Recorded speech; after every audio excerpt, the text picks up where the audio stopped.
This video is an auxiliary component to my paper entitled Study of 1 Degree of Freedom 6 and 8 bar mechanisms with straight line output. In the 18th century, when James Watt came out with the first double-acting reciprocating steam engine, there was no way to machine a slider crank. Watt invented what became known as Watt's linkage, which approximates a straight line. While that was good enough for early steam engines, higher performance demanded greater precision, and so the stage was set for the development of perfect straight line motion. Almost 100 years later, the Peaucellier-Lipkin linkage was developed, which did output perfect straight line motion. I created here an animation, imagining how Watt may have used it in his first steam engine had it been available.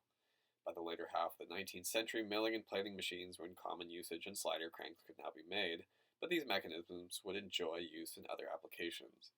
After Peaucellier, Harry Hart worked out two more designs for perfect straight line, beginning with his W inverser in 1874. I modeled this to verify that its output was perfect enough for SolidWorks, indeed it is, and the same goes for his A-frame inverser. Now we'll explore modified use of Peaucellier's linkage. With 2 more degrees of freedom, we can give it the ability to make arbitrary curvature. This is useful in certain applications in robotic legs, for instance. I'll now build the mechanism to demonstrate its capability. Here I have specified the links to include extra holes for left and right facing curves. This hand drawing includes notes on fabrication and assembly, such as the layering of links and how the corresponding holes are clearance drilled or tapped. Here are some of the links fashioned in basswood and ready for assembly. I'll now demonstrate the machine's functionality, first making the outward-facing arc, then I'll move the pivot to make the straight line, and so forth. Note that the adjustment holes effectively create 3 unique sets of links, where each set must add to the same length for the curves to be aligned at center on the paper.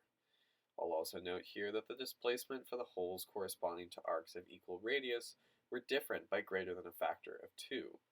It would be an interesting continuation of the project to develop a function relating the adjustable link lengths and corresponding arc radius.